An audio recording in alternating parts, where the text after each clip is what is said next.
like your glasses as well. I've almost You got too. exactly the same pair. They'll come back into style. Yeah, you just got to wait around for long enough. Nana Muscuri led me. Oh. For Your Time. Yeah, there's a lot of her albums at the Salvation Army. Yeah, they're great to eat pizza of. Yeah.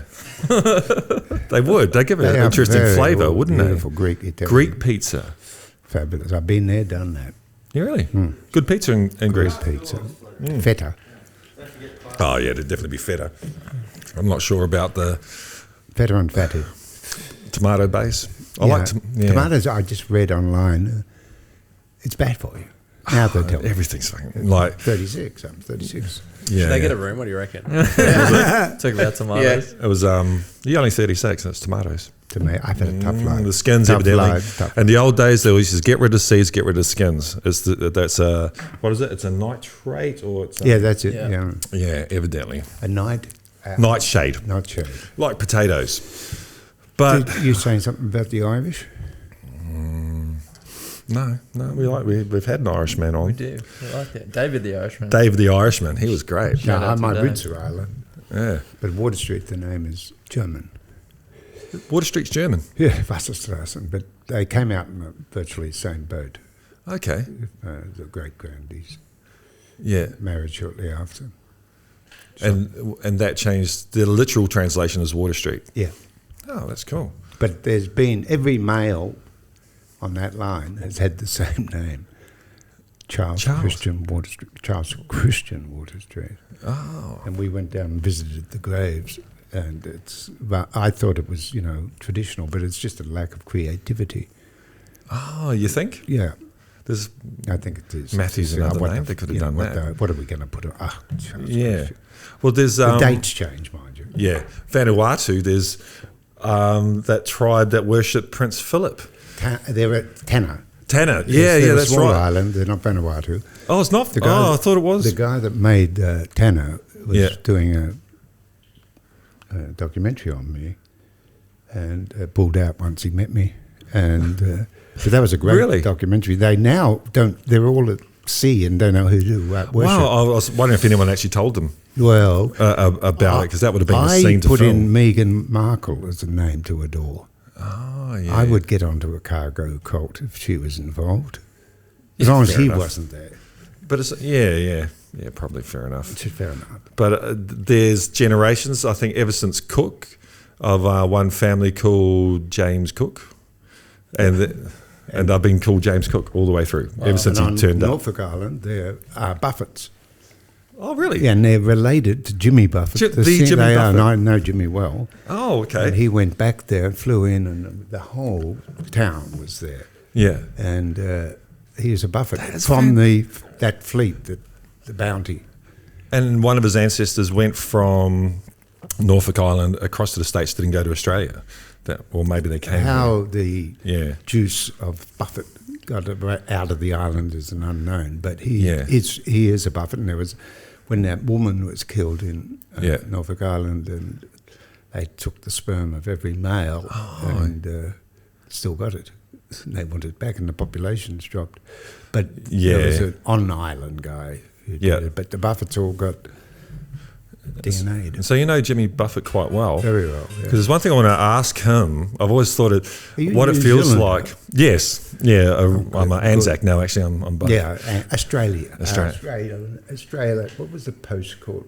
Australasian. Australasian. The post. That was the first. We have started the podcast, haven't we? I think we have. It seems we? like Yeah, that's all right. We're going. And Why are we here? but Jimmy Buffett. Oh, yeah, we definitely have a movie to talk about as well. We do. But what it feels like to be a famous songwriter, most famous for a song you didn't even perform ever, which is the Pina Colada song. Because everyone thinks Jimmy Buffett did it. Okay. I did for years, and I was trying to find a Jimmy Buffett before Spotify and all that, the album with it on. Is there a time before Plant? Spotify? There was a Regional time. radio. Yeah, just and it was on tape or something. Yeah. And he did the Margarita song. Yeah. Maybe that was why, but he didn't do the Pina Colada song. And yeah, He invented Margaritaville, the tequila, and my step-husband, my ex-wife, married an artist who developed the skull that's in Crystal Skull now. Okay. Crystal Skull vodka. My son Oh, gets 20 cents a bottle. We have that as a prop. Oh, I think this is product placement time. Absolutely. My We should son have bought gets it. 10, 20 cents every bottle you buy. Wow. And he took it to Jimmy Buffett first for the Yeah. tequila, but Jimmy said no to the Skull. But Danny Aykroyd, He's taken it Taken up. it. Yeah, he was on Joe Rogan actually talking about it. was he? Yeah. No, Yeah. he came here twice, and I've taken him to dinner with the Prime Minister then Who was twice. that? Turnbull. Oh, yes, he was for a And- little bit, wasn't he? Yeah. I can tell a story, can't I? About Well, you have already. So no, another Keep one. going. Okay, right. Another one. I suppose I can tell this, but it's not going anywhere. It No, just no, won't no. go past Wollongong. No, it's only Wollongong. So I did a short movie a couple of years ago called Proceeds of Crime, Yep. and it's a much needed story of 5 or 6 girls with shaved heads who ride BMX bikes around Sydney and cut the ponytails of pole dancers, sell it to the Chinese, and it's just an urgent story of today. Yeah, yeah. And Says a lot. And Danny was in town. He was supposed to play a part, and he did the rehearsals. And I went to get him, and he was just legless. So Oh. I had to play his part. Yeah. Vodka. Vodka. It wasn't. Yeah, it was. Yeah, it was. Proceeds of Crime was a fabulous. Did it get short made? movie. Yeah, so it's on Oh. Vimeo, the big theatre. Oh, we'll link it. outlet in the sky. And did you like being on camera?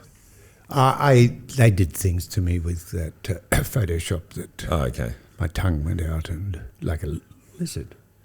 But it was not everything I expected, but it was more than I was due. Yeah, fair enough. But it was fun, real fun.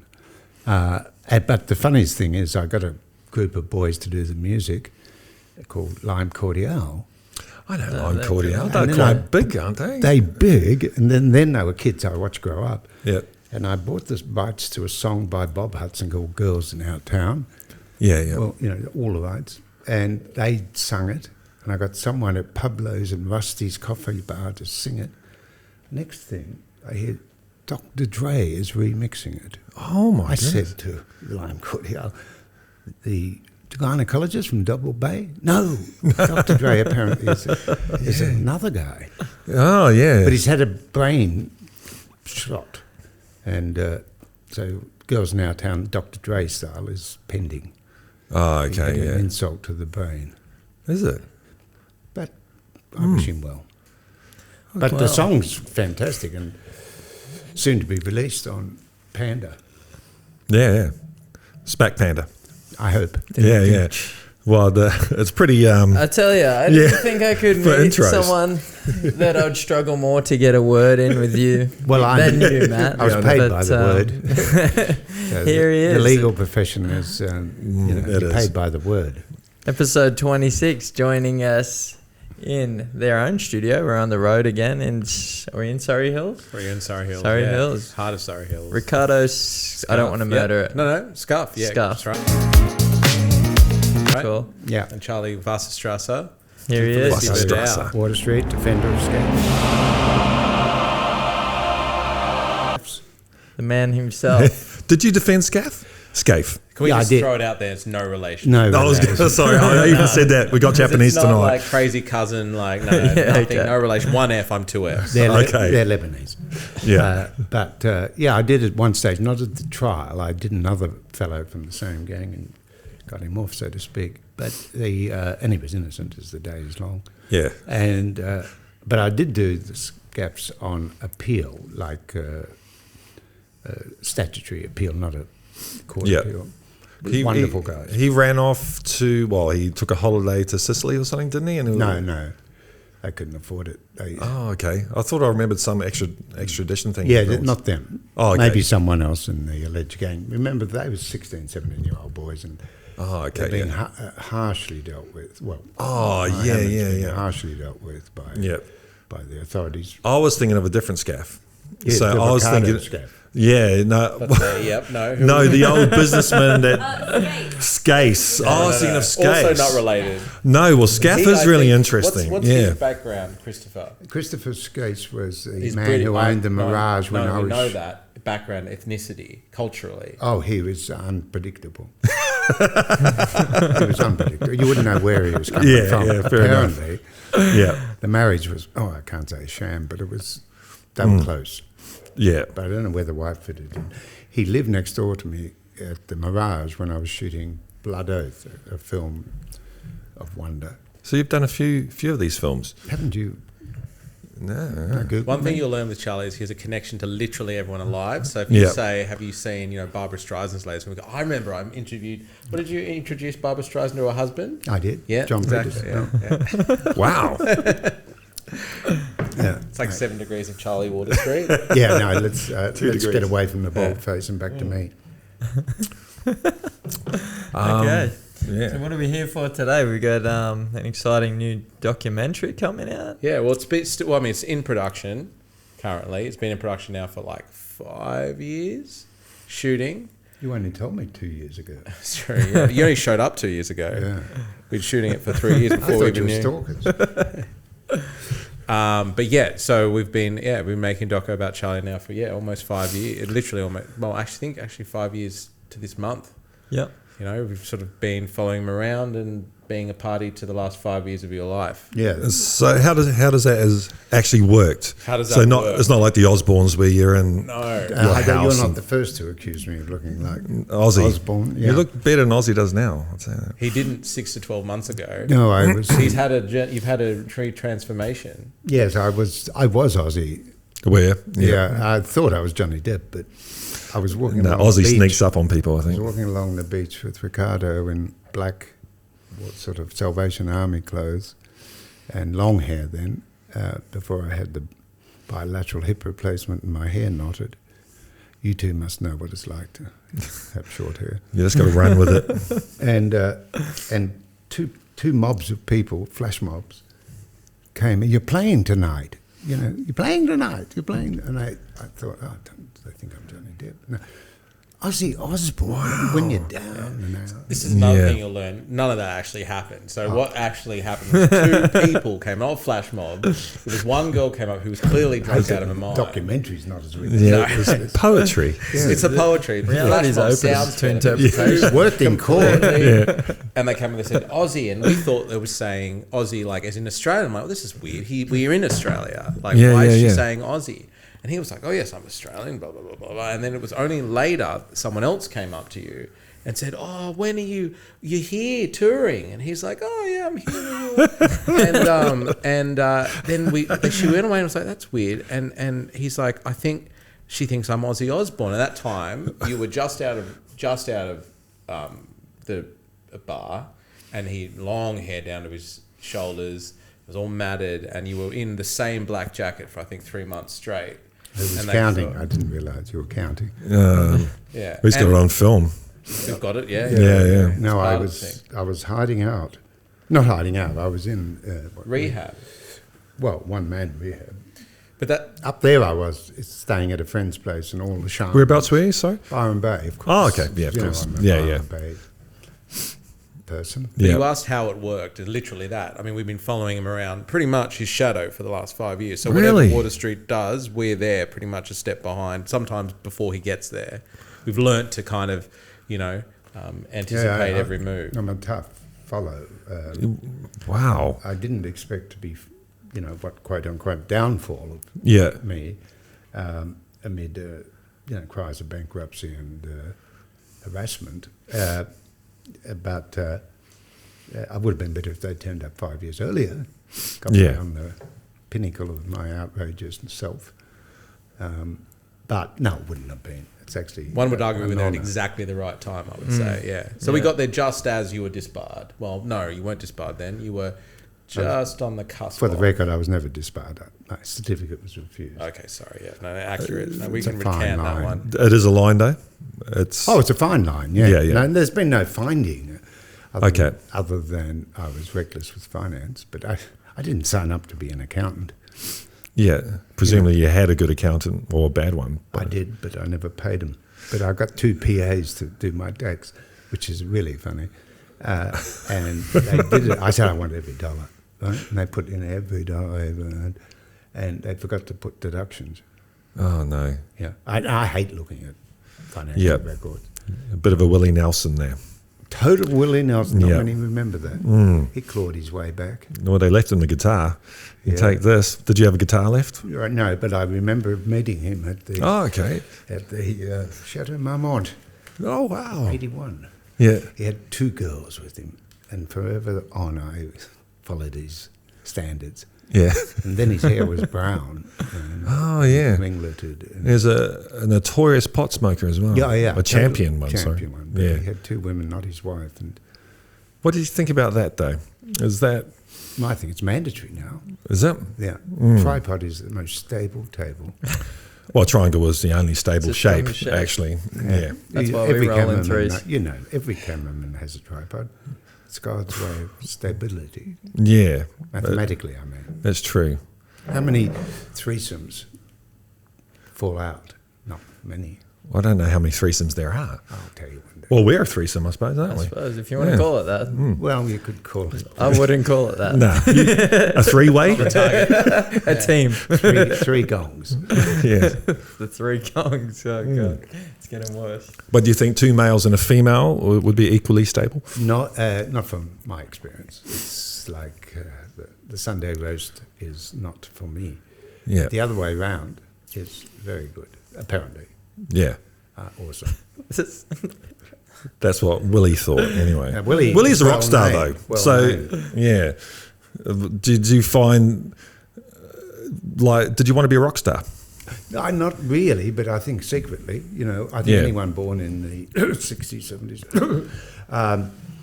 wanted to be a rock star. Every They were one gods, weren't well, they? I had the Beatles, and Yeah. when I was 12, 9, 5. But I think part of it growing up in that era is secretly, you hold your mother's hairbrushes, Mike, Yeah. and perform in front of a mirror. But I never articulated, and I had the worst voice in the world. But with your choice in career, you ended up performing anyway. By accident. Yeah. Absolutely. I hated law all the way through law school. Why did you do it? I think I got a scholarship, Commonwealth scholarship, to do medicine at 15. Whoa, And I was okay. too young to do it, so I repeated the leaving. And then in that way, when you're 16, you revolt against everything, society, yourself, and your own best interests. I was sort of first in the state in physics, and yet I did law. And I was too young to get into law, so I had to do arts and law. Okay. And I thought arts was painting. I was so, from a Yeah. pub in a country town. I really had no idea what arts was. I always thought arts was art. It is, isn't it? I thought it was art. Yeah, well, you think it would be. It's called bloody I art. was shocked Yeah. to find out it was reading and writing. And that influenced you by accident? Yeah. So Yeah. I went, in those days, you didn't have to go to lectures. So Yeah. I didn't go to lectures. I was on campus, and a friend of ours was helping Professor Cheshire, who had he was experimenting on the effects of marijuana for his PhD on marijuana on rats. Okay. And we would get the customs bags as they were dropped off, and we Yeah. got them. And so I spent most of the time sort of on the ground in a beanbag. Being a rat. With the Thai spiders coming out of the sticks. It was just Oh, was it really? Yeah, it was the Really Buddha so- sticks. Back the in Buddha those, sticks, the yeah. notorious And Buddha sticks. hash in resin form. Yeah, wow. I think. Yeah. I remember back my growing up in New observations. Zealand, there was these mysterious Buddha sticks that everyone used to talk about. Oh, they And that's were. what they were. They're actual sticks. Yeah. Where it must have come in and they I came, later acted for all the names of the day who was imported it. the Mr. Asia were involved Mr. in- Asia was the first one. My stepfather was supposed to be. He won't mind now because he's quite ill, and so I'll tell the story. He was actually a courier for Mr. Asia, and unfortunately for Mr. Asia, fortunately for Paul, he liked to drink, and so he got the money to take the 2 girls on the plane and got wasted and slept through the whole thing, and they got picked up in Thailand or something like that. So, Well, Mr. Asia played by Matt Newton, the son of the legalist Bert. that's right, it was too, wasn't it? And I don't know if he's great. we He could was call a him that. great Yeah, actor. he's only got 1.5 legs. Well, yeah, but he's still Bert. Yeah, he's still a bird. Yeah, that's fair enough. And Matt, his son, was You know, he. I didn't realise they did a TV show on Mr. Asia. Yeah, they did, Yeah. and Matt played Mr. Asia, and he had a beautiful girlfriend who he made love with, and I watched that on repeat because the girl who played Mr. Asia, Mrs. Asia, I guess we'll call her, Yeah. was a very sweet girl. That was before Matt was named as a serial puncher. Oh, yeah. But who Yeah, wouldn't? it's a bit of a shame. Oh, no, he's a totally different guy. Yeah, yeah. That's mental illness. Oh, okay. Very much so. Mm. No, it's a fabulous guy, and he's just a terrific writer. Yep. We're working on Peter Finch, being discovered by two great actors, Olivia and the girl from Gone with the Wind. What was her name? Yes, Vivian yeah. Leigh. Vivian Leigh. Yes. I had a scathing review of Gone of the Wind yesterday. Yes, I think it's been It's a bit cancelled. late, I think. It's I been would imagine it's not cancelled. going to. Yeah. It's been cancelled. Well, isn't it There's only just- black and white editions now. Yeah, well, yeah, it has been cancelled, but I remember watching Dr. Zhivago, and I'd try to go through all the classics and thought, oh, I'll start. But Julie Christie, I took her I out. hated Dr. Zhivago. I loved her. Did But you? what about Lawrence? Did you watch Lawrence? Yep, I watched Lawrence. I didn't mind that. Amazing. Yeah. They left out the buggery scenes. No, that's not that. Spartacus. No, it was also Lawrence. In what scene? The scene where he was buggered. By- the By Egypt- whom? By the Egyptian, The Turkish. the Turkish, overseas people. Right. And they shot it, but didn't use it. Right. Maybe it was a bit It's of a in his practical book. joke. Or You were something. there, I think. It's, When they he's shot in it, his right? book, Seven Pillow Biters. No, what was it? Seven Pillars of Wisdom. Seven Pillow Biters of That Wisdom. will also Yeah. get in there, yeah. No, But what was the review of Like, What's let- Gone with the Wind? I've noticed we've only been in this like 15 minutes or so, and sex seems to come up all It the rears time. its ugly head. So it does. rears Like, what's its up with that? Like, normally we get over that when I've we're got into 16 trouble or something. for my motor mouth, and it's just. But there's lots of other things that involve Name being one. a human. Name one. Food, music. Have you ever eaten sushi off a naked body? No. I licked the plate. It's fabulous. Look, So everything. I is- probably would. Everything does come back to creation, which is where it is. But is the Gordon Elliott's 50th birthday was yeah, a sushi eating fest. yeah. I say no more. Well, I don't believe I that don't for a think second. you answered the I don't question, believe though. that for a second. I cannot reveal any secret. like for you personally, you're a defence barrister, and you must have had a passion for defending people that were innocent, And or that all your people were innocent. no, of course. I think I'm a defender by nature. Yeah. Being a child of the 60s, been a publican's son. Oh, were you? Yeah, Okay. my father's side had been in pubs for 100 years, and my mother's side had been in pubs, but 100 years, but as customers. Yeah. And you get a sort of feeling for the underdog or the Yeah. underbit, Yeah. depending. So would you took some high profile cases though? Not sorry to They became- interrupt, but you're an underdog fighter, or Yes, no, I one of the traits that Rake inherited was I loved taking impossible cases, Okay, and winning them. I thought it was high standards, but it was just you had nothing to lose because everyone thought you everyone thought you're going to lose anyway, if you so win, you're not. you're a hero. Yeah, absolutely. But no, I was lucky enough to survive in my career. It certainly took me years. I hated it, and Yeah. when I left law school, I went and lectured for 3 or 4 years.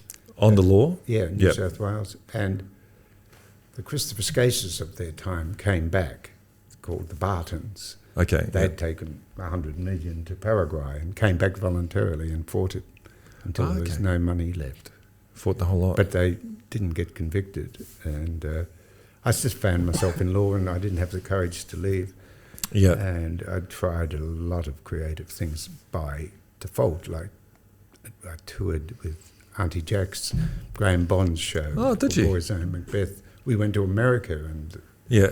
all the You were Australian on the cast- stage, or you? No, were, I was a producer, Okay. Yeah. the ticket collector. Yeah. But I did nothing. I was lucky. But I did everything to get out of law. And That's I tried to interesting. Yeah. I tried to get into writing, but it required a pencil.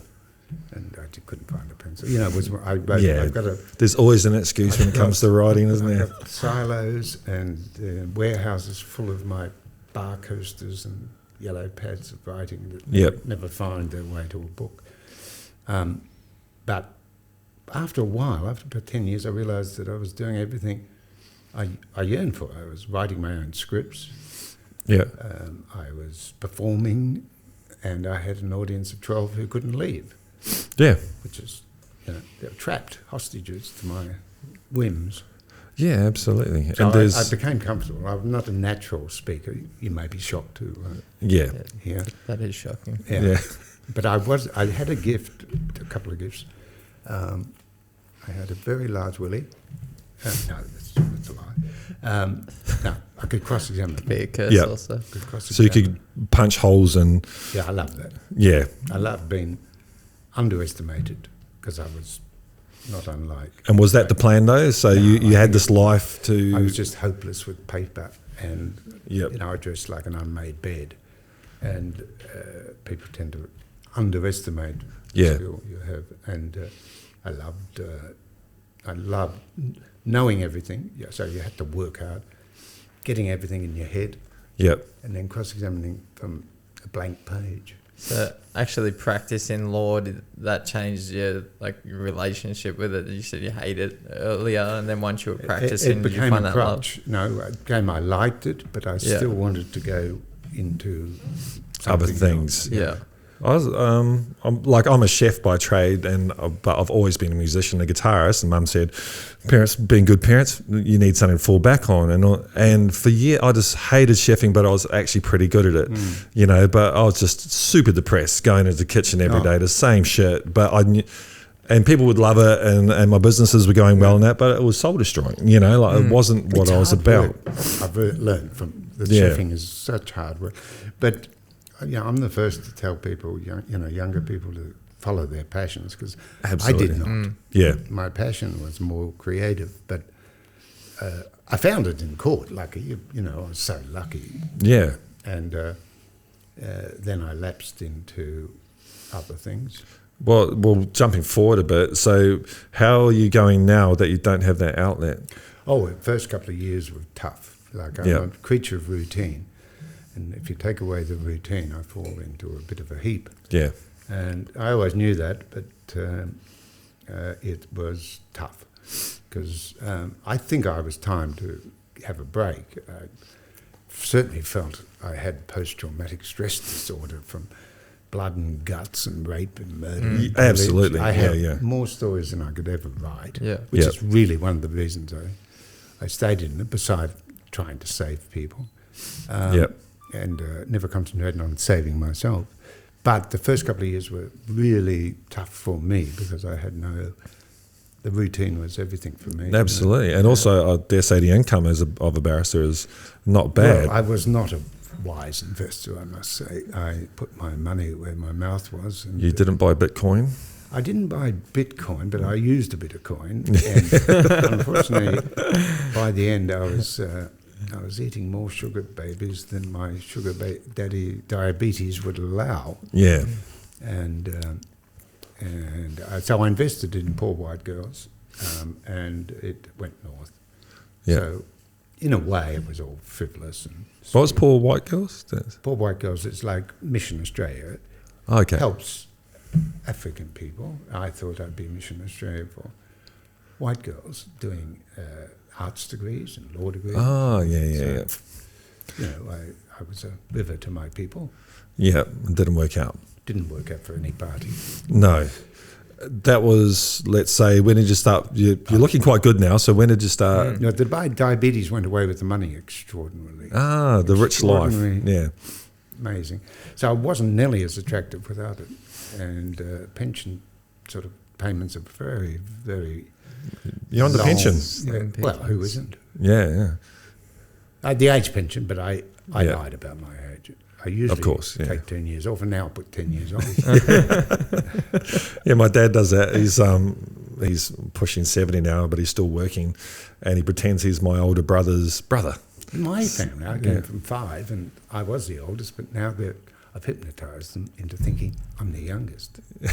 And they go along with it. Yeah. And so far, so good. So, Age is terrible. Ricardo, what inspired you to come out and obviously Spend- shoot a documentary, spend 5 years of your life. I think it's pretty filming. obvious. I mean, you can see why this would be kind of, I mean, you know, sparkly and interesting. I mean, the first time we met Water Street, it was, I think it was December of 2018, something like that. And we were just introduced to him through a friend of a friend, and we were looking for our sort of first project, like long form, because we've done a lot of short form stuff. And I think it was an email, and I think your response, Water Street's response was like, "Oh, come in, you know, on Friday. You know, I'm looking for someone to tell my side of the story," because that was just kind of the beginning of, I guess, all the sort of, you know, controversy and stuff like that. And when I got there, I mean, for us, it was just, and me and my colleague, we were just like, it was, you know, a circus. It was kind of like this weird kind of, you know, his office was this, you know, cacophony of random people and lights and stuff. And when we left, we were, you know, spit out onto the street at the end of the, you know, I think we were there for like 15, 20 minutes. It felt like an hour. Yeah. And I'm like, wow, this is incredible. There's something here, a pulse that we were kind of interested in. And really, it took a year, you know, of maddening, you know, it was just maddening to try and work out exactly what that pulse of the story was. But it was that initial kind of just curiosity as to, you know, the energy. It's hard to talk when you're sitting right there, but it was the definite kind of, you know, awareness of something quite just... There's not something sure, happening. Yeah. Not yeah. sure, and you weren't even aware of it, really. It was kind of just this weird, almost we're in the middle of a film. You know, I knew I was in the middle of some weird French farce, you know. It was kind of like... Gonzo barristers. People were coming in, like, you know, like leaving, someone blah, blah, blah, and it was all just like surrealism. And it was just a curiosity, like, what's behind this, really? And, you know, we questioned that impulse, you know, every month for the next 3 years or something. Yeah. But that was it. It was just sort of curiosity as to, you know, Water Street's character and kind of, you know, there's something here that's worthy of exploration. We didn't know what that was. It took us a long time to find out. Did you find out? Yeah, I think so. No, I think so. Yeah, we did. Yeah, you did. But it takes a long time because it was, you know, the process is such that, you know, you work out each film or each project tells you what it is. It takes a long time to work it out. And it took a long time for us to work out. You must have so much footage, though, like 5 about years. 3,000 hours, I think. How do you even that start right? to deal with Every that? frame of What was it? Rembrandt. 3,000? Every frame. I've seen your Archibald picture. That was fantastic. That was a fantastic picture. That's how I look now. I thought he's projecting. That's Yeah. how I look to Nigel Milsom, who painted Yeah, I just watched the interview on the Art Show on the ABC, and you were saying you thought he was projecting himself onto you. Do you still think that? No, he was. He is a stellar artist. And he's Oh, it was fantastic picture. artist of one of the great artists of our time, and it was just a fluke of time.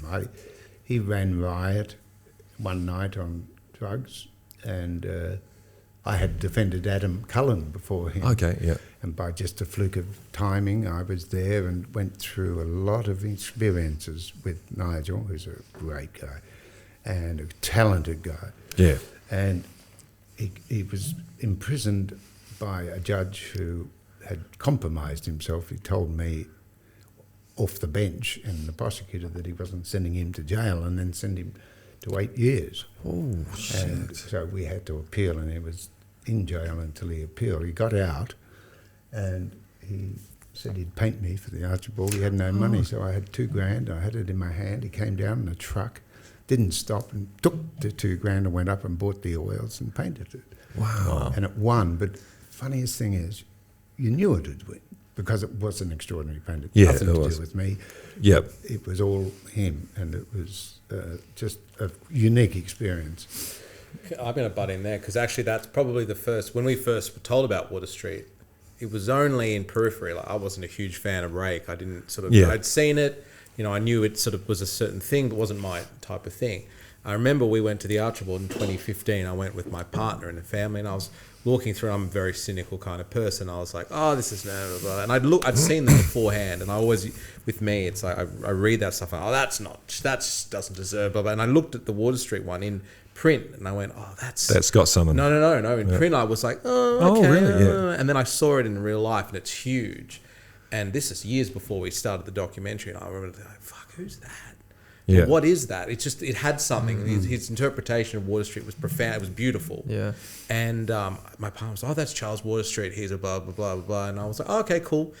Never registered in my entire life. And it was 3 years later that we started and that. But I always remembered seeing that painting as something quite profound. And Nigel's interpretation of you is just incredible. But also, you notice, and the more you see, is almost, I would say, 50 artists have interpreted him, at some time through his, there's Cullen did one. There's a few others have done it. And they all have a different interpretation of Charlie. But Nigel's is definitely the most, it's not fair, but one of the most striking. Yeah, well, you remember it, obviously. So Huge. good art does that to you. Yeah, it was one of the best. Where is it now? It's in the owner's possession. Someone bought it. 6 figures. Yep. Sworn to secrecy. When they buy that, do they have to pay it to Nigel? Does it? Strangely, it goes to Nigel, and he also won 150 for the Archibald. And then before that, he won the Moran Portrait Prize with one of his uncles. Yep. And he was in jail at that time, so I accepted Oh, okay. 150 grand, which is the world's richest Yep. portrait painting. And he was in jail, Oh, before the case was heard. And he's an exceptional yeah. fellow. Do you know George Giddos from down our way? Yeah, he's a hero. I'd love to. We're going to get him on the podcast. What a guy! But I love his pictures as well. But His pictures, his storytelling, his life. and I like the fact that he's an artist that goes to where artists need to be. He goes to Afghanistan and he sets up art schools for children that have been traumatized. Like, and he doesn't he's had the Taliban there with machine guns to his head, going to kill him. He goes, "This is the day that George Giddos dies." Yeah, wow.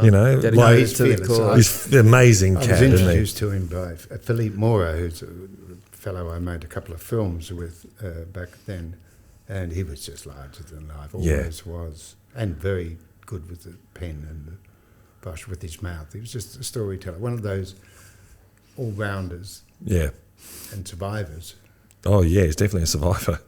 Far out. Now, to jump back to the documentary, over 3,000 hours of footage. 3,000 hours. I mean, it's 5 years. I mean, granted, like, of that 3,000, I wonder how much of it is usable. We're in editing at the moment, currently sort of compiling. How long's editing been going on? Another 5 years? Well, The film is, 5 months long. It's one of those, yeah. We've been compiling now almost for, maybe 2-3 months, and we're just up to 2019.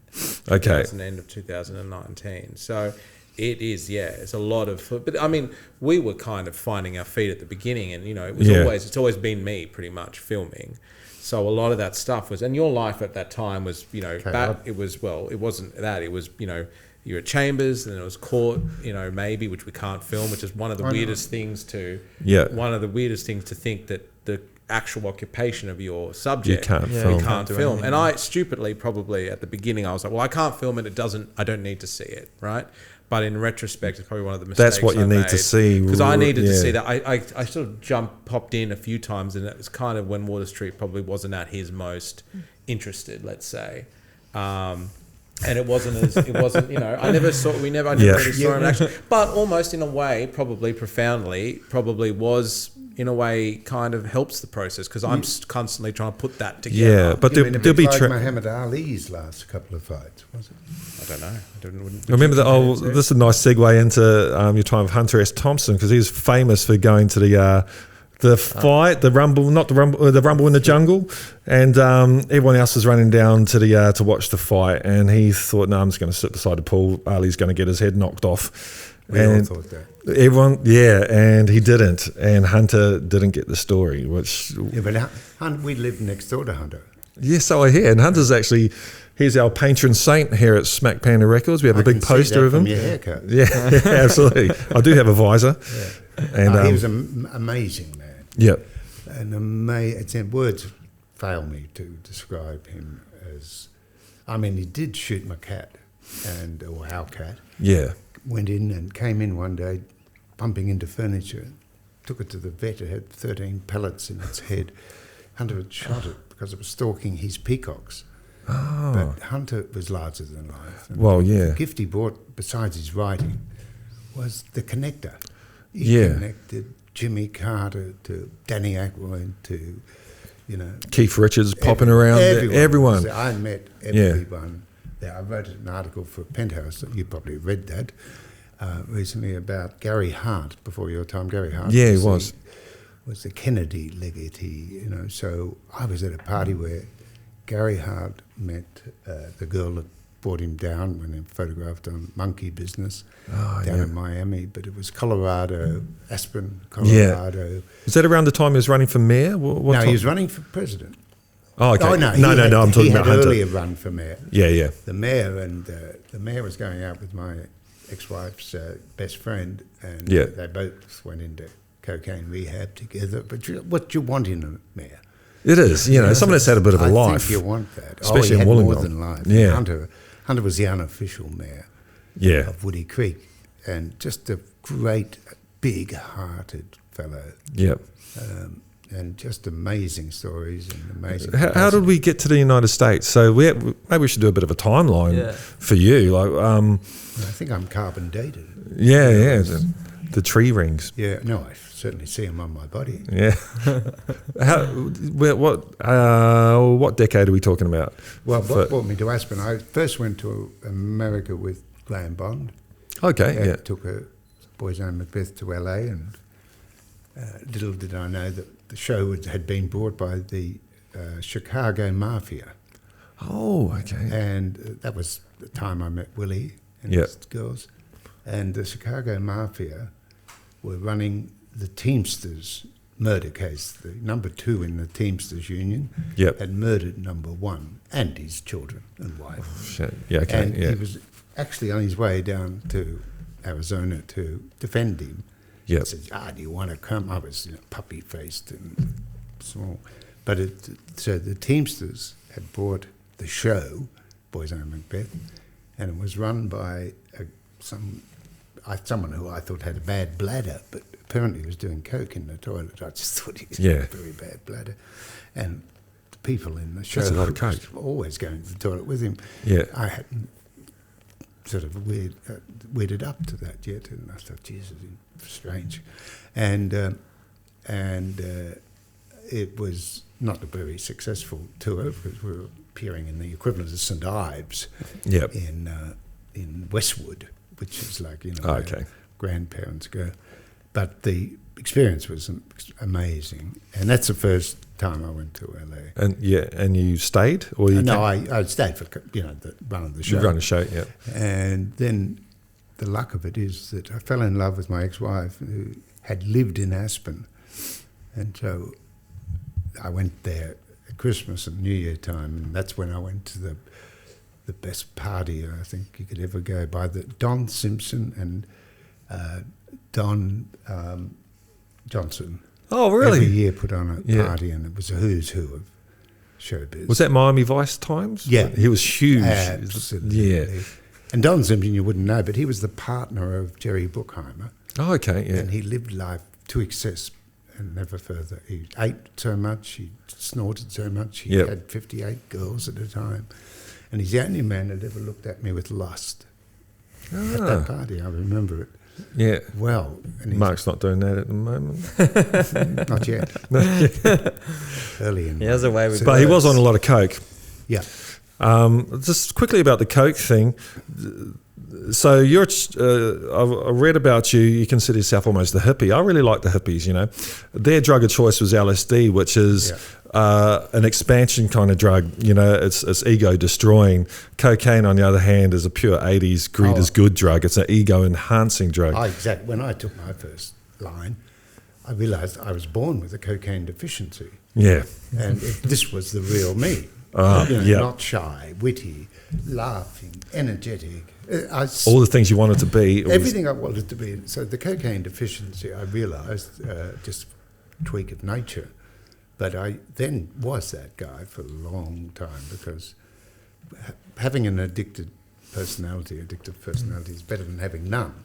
Yeah. But I like everything I touch, I get addicted to. And so cocaine was...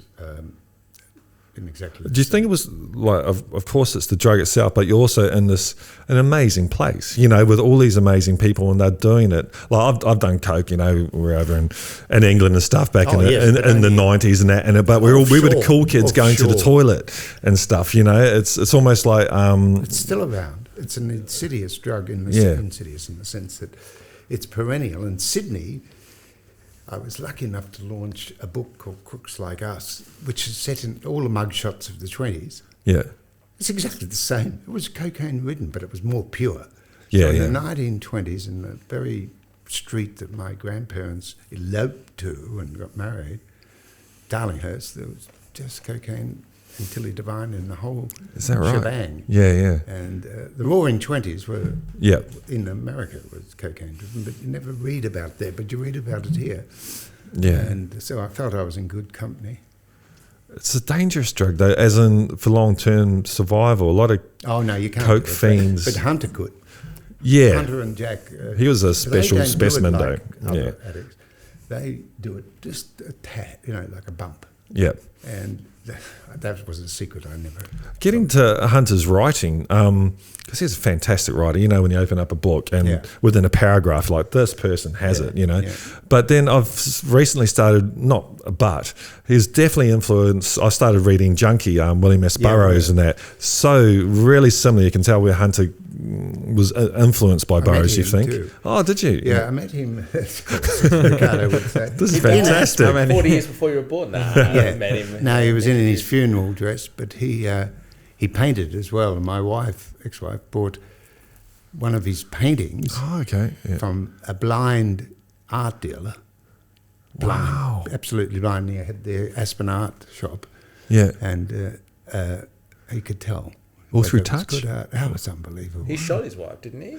Hunter Burroughs? Who didn't in those days? Norman Didn't he? No, he did. Yeah, they were they on cocaine or something? But also, he was very closeted, wasn't he? And he was married. He was not closeted, though. He wasn't closeted. Oh, shit, no, you got to read Junkie. He was... Oh, no, I read What's good about that period, they went to Tangiers, and I had a secret screenplay based on their Tangiers years, where there was... That was the place to be, wasn't it? Yeah. It's amazing. It was 1 year, and this is the book it's not a book, but it was a movie I wanted to make. 1 year there was Truman Capote, Gore Vidal, Tennessee Williams, Bill Burroughs. Yeah. And can you imagine the table? Oh, imagine that at a cafe there, would be fantastic. A bunch of blowhards just talking about themselves. But the guy who wrote Shelter, Paul Bowles, his wife Jane Bowles. Yeah. And Jane Bowles, my story was, Jane Bowles fell in love with a pure Moroccan black-hooded Muslim cleaner. Oh, okay. And that love story is just extraordinary. And it was missed in The Sheltering Sky, the film made by a friend. Yeah. But it was... it's a great story, especially that summer when all those personalities were and the wit. When would that have been? The 50s? 50s, yeah. Late 50s. It's like Paris in the 20s, wasn't it? Yeah, exactly. But it was in Tangiers where you could buy boys, for $5 and girls. But that's right. All on the girls among that crowd. Yeah. But it's unfortunate for the crowd. Yeah, for the boys and girls there. So there seems to be a moral... That's one thing that annoys me about Hunter and stuff when you read his books about, yes, they've got this amazing thing, they've got this huge, larger than life, but there's so much damage along the way, there's carnage behind him. I'm afraid that's a story of a lot of people, including myself, but not as much as he. No, but I think there is a similarity, like when you say 5 years ago you walked in there and there's this thing, there's a knot in society and all these people are coming in, they're getting tied together and they're going out. That's exactly what was going on with Hunter. Their life is fodder for their creative thing. They almost, in a way, and I mean, I don't know about them, but watching Water Street and in a way, and you're conscious of it in some terms, and I guess it's brought you a lot, but there reaches a point where it actually starts to influence their life on a negative thing. It's like drug use, it's drug use, it's like you can... to a certain point, yes, it can enhance your, creativity or output, but then there is a point where it starts to influence the negative trajectory of your life. And, did he, You never get good news in law, it's not like every day's good news, it's all bad news. It's always bad news. But you wouldn't want to be married to Hunter S. Thompson, I imagine, I think it would be an intern.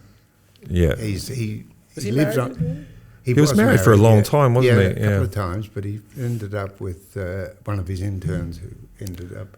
Did you think he killed himself? Sorry to interrupt. Well, he certainly did. Yeah. He was on the phone to his wife, who was at the Aspen gym, and he said, You were there, weren't you? thanks for that. No, I was out of range. Right. But he did it in front of his son and grandson. Oh, shit, did he really? He shot himself in the face, just like Hemingway. But Yeah. he was in pain. He was just Oh, he was ill. terribly in pain. Okay. And cocaine didn't do it, but it wasn't a shock. But my ex-wife went to the funeral paid for by Johnny Depp. Yeah, they shot him off, didn't They shot him out of a cannon, 100-foot yeah. cannon. they? Wow. And it was, I wasn't there, but it was amazing. And the 100 was deserved it. Yeah. And Johnny Depp's got some bad press, but that's just a single judge in Britain. Yeah, I haven't kept up with that, actually. I'm just amazed at how much money Johnny Depp spends, Well, more than he makes, which is which is always an issue. unfortunately, I understand it. But he's still I living a good understand life. it. Yeah. Didn't he buy Brando's Island? He had Yes, an but island that was in the his middle of the heyday. Caribbean. He spent it. Yeah. I think he's living in the future. But at least that keeps the economy going around. If you, totally. rather than a billionaire sitting there with Then 160 he was billion. ripped off Yeah. by his financial advisor. Seems to be a habit. Leonard Cohen was ripped off when he was Yeah. in a Zen monastery. I'm never going to a Zen monastery because my pension would be in peril. But Cohen came out of the Zen monastery with And did nothing. the world tours. But he kind of, I think he was better off without the money. Like No. he came back a better, stronger. It out of wasn't it. so much that because it was really the legacy for his kids. Oh, But was he that? was Yeah. Jewish, if I come to think of it. But he, as usual, he let it go to a degree, but he gave Yeah. evidence against the woman. Oh, did he? Yeah. But then the miracle was that a tour, the people who toured him just came at the exact right time and Yeah. not forced him, but allowed him to tour the world 2 or 3 times. And it was just the right time for him, because I remember growing up in the late 80s, early 90s, my stepfather introduced me to Leonard Cohen, and no one was into him then. He was this weirdo, Walked out in Yeah. the 70s or 60s. I That- walked out of the Capitol And Theatre. so when he made his comeback, it was just the right time for that. It was perfect, which is a segue into what is happening with the documentary. And it is almost exactly the wrong time with this for you and your outgoing personality and this like not in a woke age, really, where Oh, no, you yeah, can I get was- shot. but no, I laugh, but it's not. It's so serious because I've It got a is, son that has to Google his own name, and it comes up. Water Street is Australia's Weinstein, and Yeah, how did and I'm in film, yes, Yeah. but he's the very opposite of me. I'm Yeah. like a lamb in lamb's Well, he's a clothing. rapist, and Weinstein was a rapist, wasn't he? Like Yeah, he was. he's a full-on sexual predator. I think Yeah. that's right, but he was charming, and I wrote an article in his own way. Yeah, In an article about the women who didn't come forward, and that triggered, allegedly, the first girl who sort of outed me. okay, yeah, And ironic that she was reading my Penthouse article on Weinstein. But it got me into trouble. I think I was probably verbally out of control, unlike now. yes, yeah, And, definitely in control. I was certainly going nowhere fast. Yeah, you've yeah. done 45 years of criminal law. How many rapes, murders, and blood spillage can you deal with? Well, of course, yeah. So how are you going to, coming forward, how are you going to deal with it? Well, are you going to change what you do? Or? Unfortunately, I'm not fit for human consumption outside of law at the moment. Yep. Meaning the big packets of money I was going to make from best-selling books is yet to be finished. Yeah. But I'm better for it in a fashion, stripped down, naked, and I had a lot of issues, the least of which was my motor mouth. Yeah. It was something I was completely unaware of, and that's what the allegations were. Yeah, I haven't actually even looked into the No one allegations. does, so- and that's yeah, why yeah, they so think I'm a, predator or Weinstein. I mean, Yeah, it's- yeah. and recently, that'd be bloody awful. Recently, I Yeah. got anonymously tied to Australia's Weinstein and Epstein. And I'm not Oh even my Jewish. fucking god! Yeah, No, yeah, I'm not even Jewish. yeah. And I got no money. Well, is this through like Anonymous. newspapers and that, or No, an anonymous threat Yeah. to, it's beyond laughable. It's still not completed the investigation, not criminal, but Yeah. the bar into me. It's only been 4 or 5 years in the digestion. How long does it take? I think at law speed, Yeah. about 2 years at least. And the thing is, in the scheme of things, yes, it was perhaps not unpalatable. It was giving unnecessary information to people who didn't necessarily need it. But in a way, it was just an expression of my personality at the time that needed curating. Yeah. I think it did need curating. And as you can tell today, my speech does not talk about sex at all, No. except when it Well, rears its ugly head. We can. That's another thing I was thinking about today. When can we talk about sex? Like, in what regard? Like in this environment, when is it going to be acceptable for a man to talk? I'm up for it at all times because I think it's a healthy expression. I think so. I think once you put things in the Really closet, healthy. it's really not And good. the PC element Yeah. against it is just awful because it suppresses a lot of humour. Yeah. And it expresses it sort of down on any sort of wit or That's nuance, and it's so super critical that people are just too afraid to talk, and it's really harsh. On the other hand, I'm a great supporter of women's rage. Yeah. Yeah. The fact that women have been It's a suppressed. really tough thing to balance, isn't it? Because I've Well, got one is steeped in tradition and a tradition that we should change. Yeah. The other is steeped in instantaneous gratification of bringing people to heel.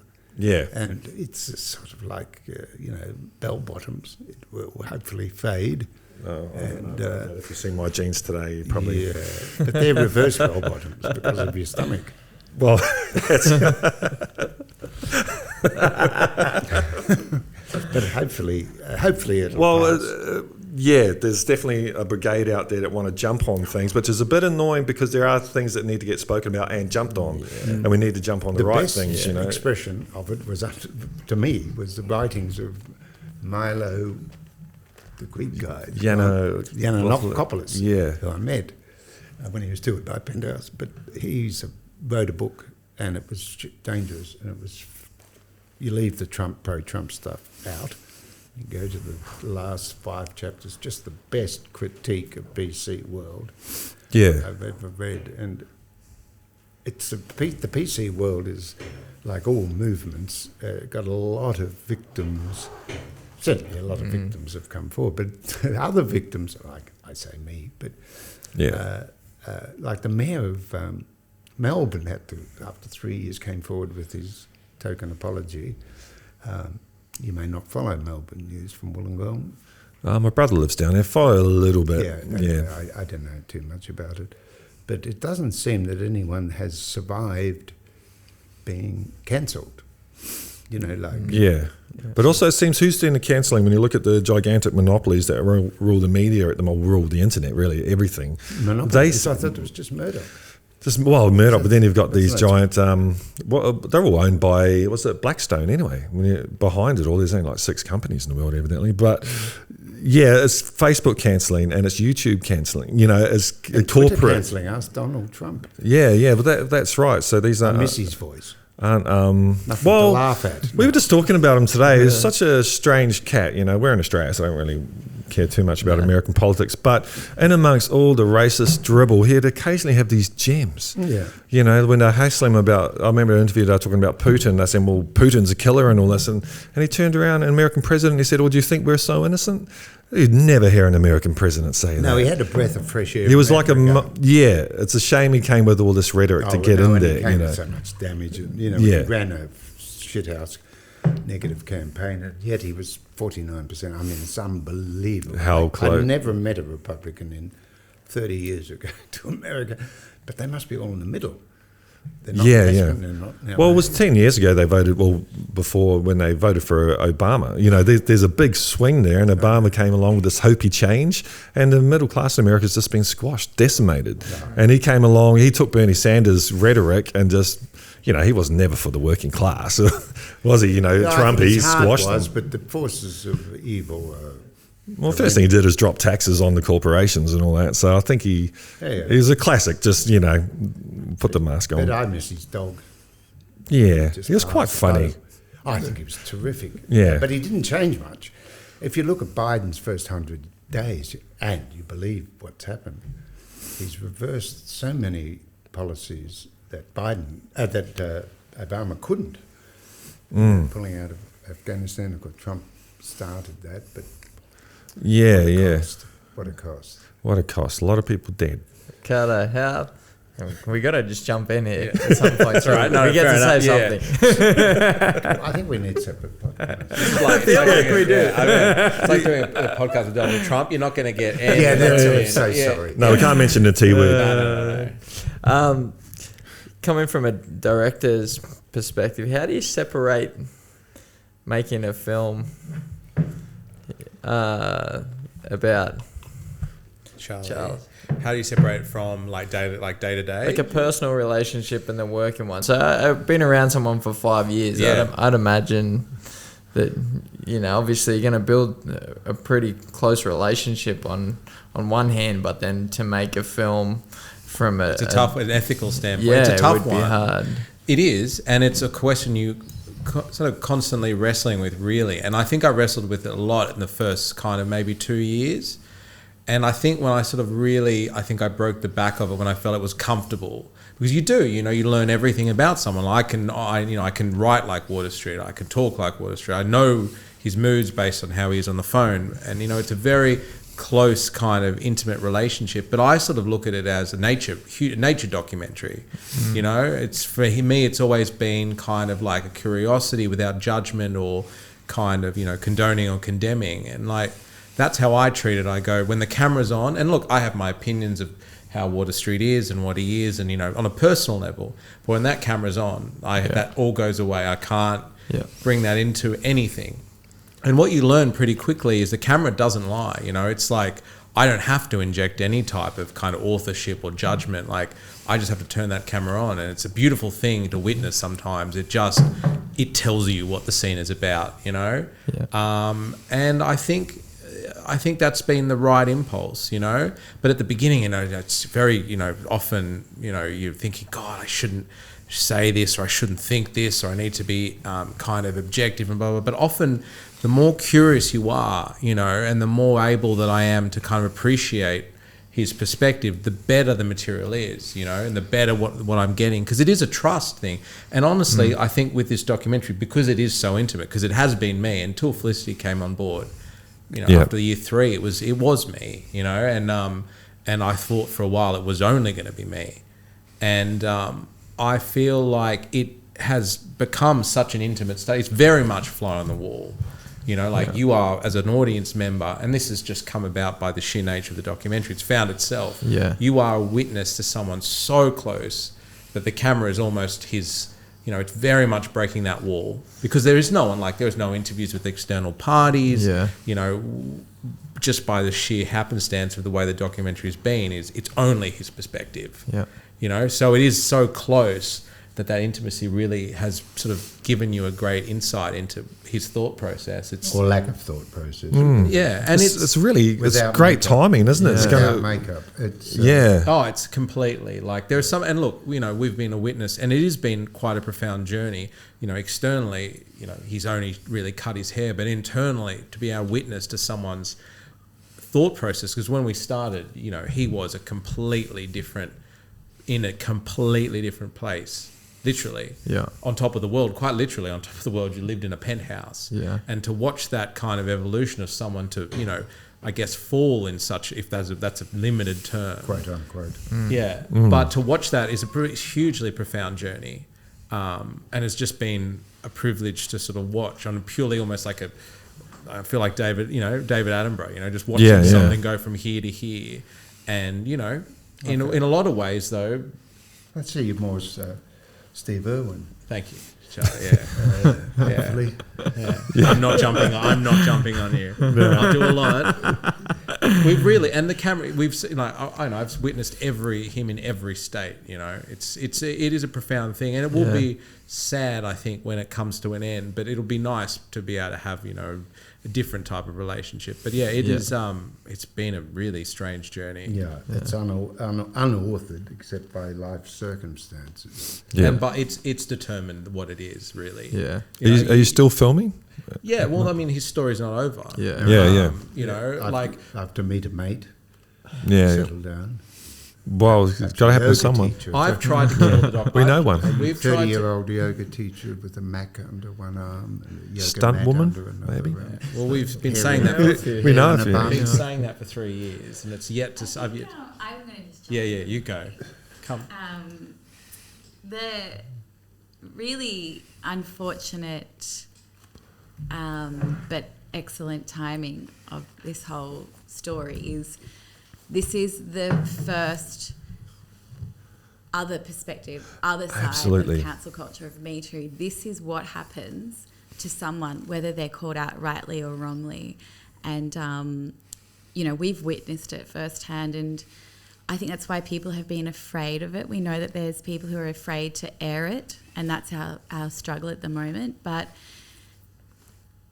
we have to tell the full It's an story. important story to and the full tell, story yeah. is, yes, you know, Both women, sides. we're angry and we have every right to be angry because a lot of shit has gone on for too long. But there's a line, and where does that line end?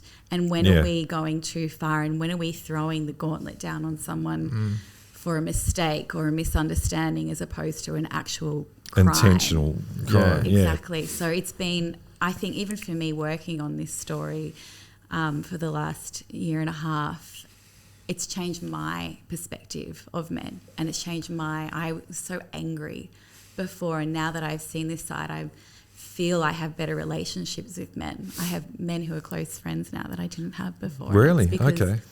I'm seeing, you know, you're human. Yeah, And yeah. we Yeah, we forget. fuck up We hear- sometimes. And they all had You weird do. childhoods, and We their all parents are all do. screwed Yeah. up. You Oh, know? you've read my books. We all make things. Yeah, everyone's got them.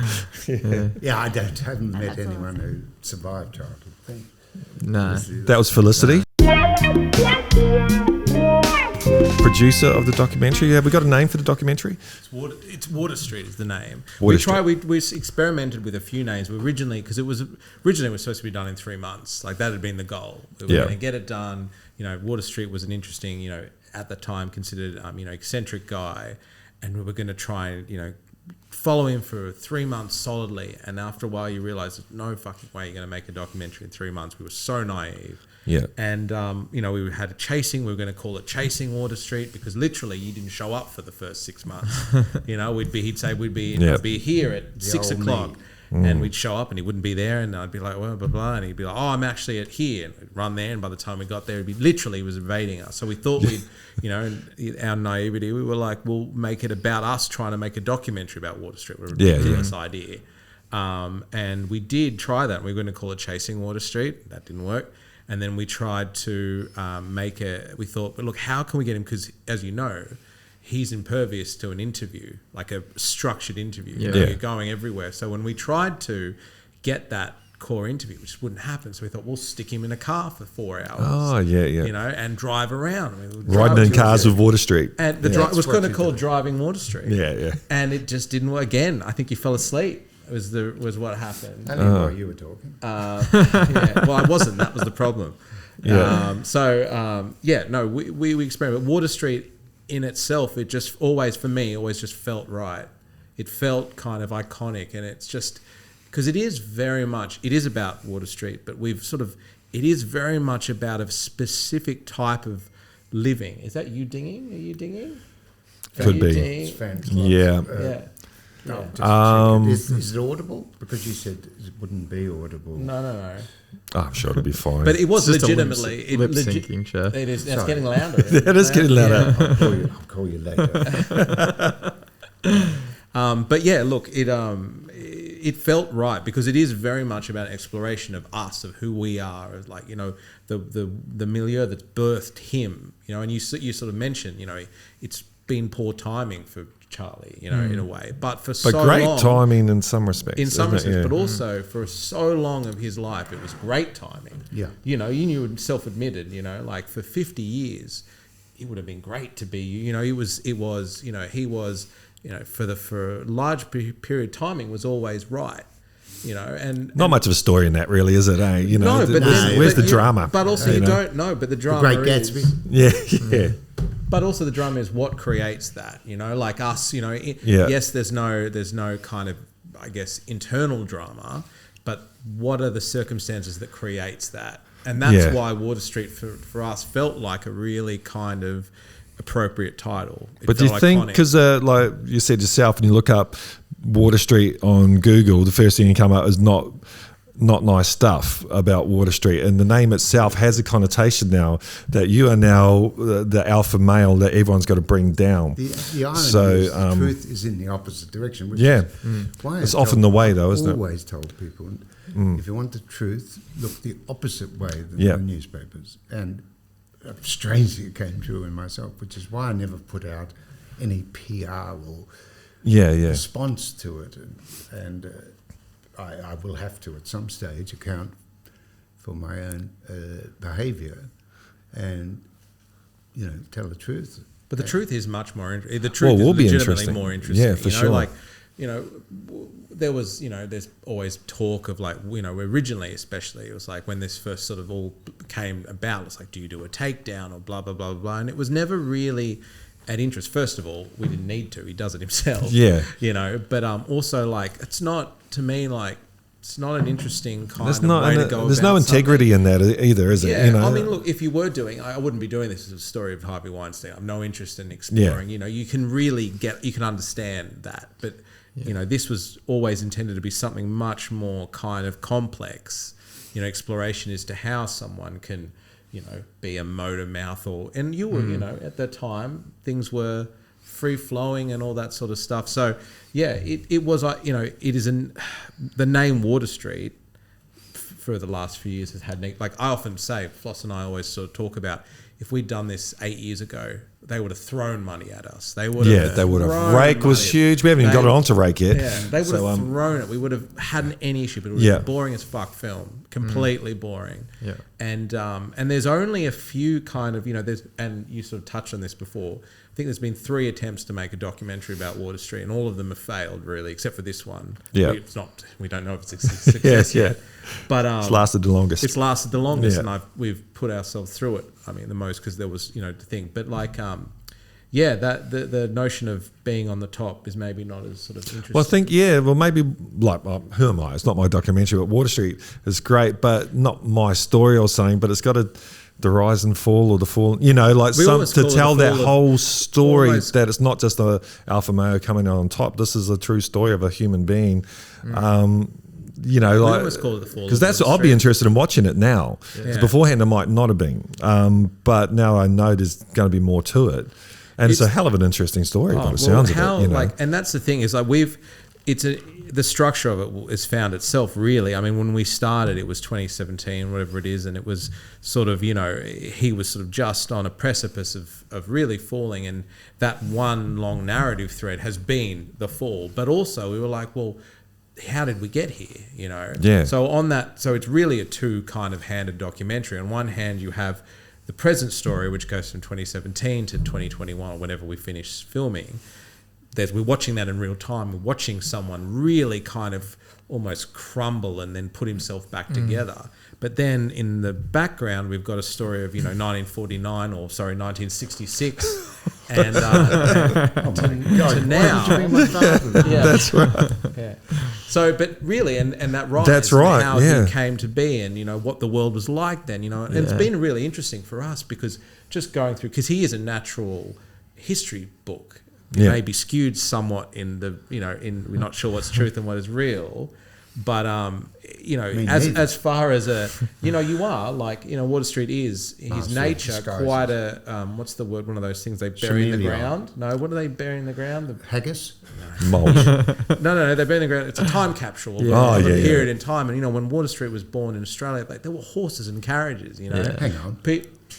Yeah, well, no, it's just, Yeah, but that Australian larrikin Australia, but thing also that's you been think about- completely squashed. but also think you know, about are we this. losing something? But also we try and run away. Like when you 1970, 1960, when you were still studying, they were bashing gay people in the streets. Yeah, yeah. And then you were talking. There's a great, we sort of talk about it when he first became barrister. When Sydney, the cops were beating them, in back of Darlinghurst, and then you were in Chambers one day and you looked over and then they were marching in the streets. Only 15 years had passed and so much. But Yeah. we try and run away from our history. When he was in the pub, women weren't allowed in the pub. They weren't allowed in the pub. Yeah. You would, you would sit, the women and the they'd either child. stay in the car. Yep. You Yeah. bring out Lemonade and a shandy. Yeah, for the And the men shandy would go for in the white. pub. I mean, Yeah, ridiculous. yeah. It's just to pretend that we're any different is just to deny, Yeah. what our history is. So we're all still catching up to this. Oh yeah, thing, I So think there's that's- still a headache from the world wars as well that Absolutely. And maybe we're just getting over now. That's it, and that's what we're sort of exploring in that history is how did we get to this place? Yeah, for sure. And using you as kind of an entry into that world Yeah. because you've reflected. That's a yourself. great idea, isn't it? Like a Yeah, geographical,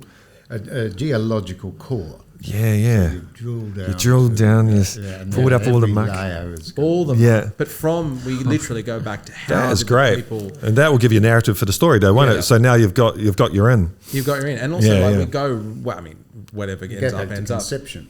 No, we go back Wow, to yeah. the notion of Immaculate. how people came to Australia. How did the Water Streets come to Australia? You came for potatoes or you came for gold. That's where all the families came from. And you Yeah. could either go to Australia or you went to New York and your family, the Germans, came to Australia. So it was we really explore the origins of what makes Australia a very unique sort of country through his eyes because you don't get anyone more uniquely Australian than No, you Water don't. Street, Mm. So yeah, we were really. You've got a interested in lot. that. There's going to be some good editing for Yeah. you, I think. It's Yeah. going to be a That's hell of a lot of fun. Australasian. Sorry? Australasian, do you mean? not just Australia. How are you Australasian? Well, New Zealand too. You were Australian. Because when I was growing up, it was Australasian. Yeah, it was a thing, wasn't it? I wouldn't say you represent most Kiwis, would you say? No, Have you represented any Kiwis? many Kiwis? Yeah, you Many would have represented. Very naughty. There's some naughty Kiwis Russell out there. Crowe is a good I like- template. I like Russ. I cast him in his first movie, Blood Oath. And you introduced him to his Was wife. he in Blood? Oh, okay, I thought Trainspotting was his first movie. Not Trainspotting. Romp Stomp. No, No, that it was was his second or third. Oh, okay. He did one, The Crossing, before that. Oh. And in Blood Oath, we cast him he was doing a part in Blood Brothers, a musical. Yeah. And he That's was always interesting. bigger, Yeah. bigger than God. There's a famous story in the guitar world. I'm a guitarist in Auckland. There was a place we used to go to, Atwaters, and Russell, before he was Russell Crowe, used to live down the road from it. And the guy, I think his name was Brian, he ran Atwaters. He used to hang out with Russell Crowe and smoking pot or something one day, and had a big night. And Russell wakes up when he was watching a movie in the morning and says, "That's it, I'm going to Hollywood." And he fucked off and jumped on a plane. Well, he ended up in Australia. And decided then and there that he was going to be a famous actor. So I was there for it. When did he leave New Zealand, Rusty? Like, was he born and bred in New Zealand? I thought he. Yeah, I think he was 19 or something like that, Oh, wasn't right. So he? he wasn't. He's a proper Kiwi. He's not Yeah, just his like cousin's a- Martin Crowe, like New Zealand all-time greatest. really? There's Right. nothing more fabulous than Martin. He was a great those batsman. New Zealanders, I must say, they are a step above us because I saw there was a mass stabbing in one of the Well, that was pretty Woolworths cool. of Yeah. New Zealand. Yeah. And the copper that came up was like, a speaker of eloquence. Like, and you get the Australian cops, even superintendent, they go, terrible, Straith, mate. shocking. What's that mass show? murder." What's that And show this there? guy was like, God, he spoke so well. And it's like Mount White, even the Ostland, the deaf Oh, people, yeah. They're beautiful. We got a big bushy guy. They're so. What's that? He's beautiful in his own way. His own bushy way. But they had beautiful Yeah. half-caste Maori. Yeah, it's because lesbian they used to girls do the poi and stuff like that. Half-cast. That hasn't been a saying for a long Half-caste, time. yes, that's I think. pitching What's back. the Kiwi show about the cops? The one that it's version of Cops, but the Short Kiwi Man. version. Oh, yeah, I and know they're the one. so polite. They're very polite on TV. Sorry, mate, you're 16 times over the limit. Okay, come on, let's go. Do it again. Yeah. And you're like, Well, I think maybe because the guns are out of the equation. I remember when I first came to Australia and I was on a train and there was a cop walking around with a gun and it just freaked me out. They don't have them in. Oh, no way. But also when No. you go to New Zealand, they're so welcome, like legitimate. You come to Australia, you feel, oh, you like that. But when you Yeah, go to yeah. New Zealand, Yeah, you're but like, you think it's Sunday every day because everyone's dressed up. It's really a neat island and everyone. Well, we It don't has its explore moments. Like, yeah. we're not going to explore that in the documentary. I don't think. Well, there goes all the Smack Panda Bunny watchers anyway. But it's beautiful. Where were you from in New Zealand? Grew up in a place called Napier, which is in the Hawke's Bay. Just a stunning place. It was Named after funny. The actor, Was it? Bob Napier. Yeah. What's that? Sir Lord Napier. Anyway, it's it got knocked down in the early 1930s or late 1920s by an earthquake. South Completely on the North Island. If you look at the top North Island on the east coast, there's a bite out of it. It looks like a mouth. Oh, yeah. It's in there. That's the fruit bowl of New Zealand. It got knocked down in the completely demolished, and it got rebuilt completely in the style of Frank Lloyd Wright. So of Art Deco. So it's the Art Deco capital of the world, really. And I didn't realise growing up there how beautiful my town was and how it affected the way I think and view things. And I took my kids back Thunk. there. Thunk. And talk. You know. It's a beautiful place. You have It a is. vowel movement. Slight, yeah. Chilliburn. Wahiki Island, that's where we spent us. Oh, that's nice. Incredible. Yeah, yeah. It has some beautiful spots. It's, it was a playground. Unfortunately, some terrible economic decisions were made in the 90s, Rogernomics and all that, and they tried all this neoliberalism crap and all the jobs Lange went. was Lange, yeah, David Lange.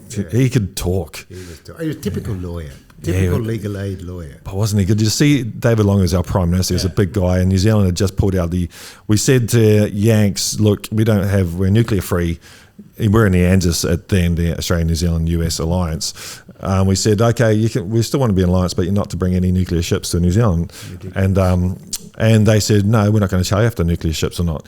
And so they tried to bring an aircraft carrier in, and Auckland Harbour just got filled with tiny little dinghies. And basically all of New Zealand came out to fuck the Yanks off and say, you're not coming in. But the French got one of you, the Rainbow Warrior. Yeah, they were. That well. That was really sad after all our boys died in the Somme and all that type of shit. And then they went and blew up a boat in Auckland Harbour, you know.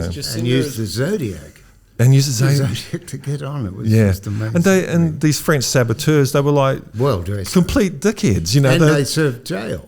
For a little bit, and then what happened? New Zealand got blackmailed by the whole world, and Europe was going to bar all our beef and lamb, going to bankrupt the country until we let these two murderers out of the country. And that's why 1984. Oh, They ages seem to be ago. all blackmails. Yeah, yeah. They have they a were better blackmailed. relationship with their natives than we do here. Natives. There's an old Natives. word. Oh my god! Whoa! Whoa! I said half caste, and you say natives. Their native population that we do here. Yeah, yeah. My grandmother's a Maori lady, so really about? it's a different. It was a. Can we edit that one?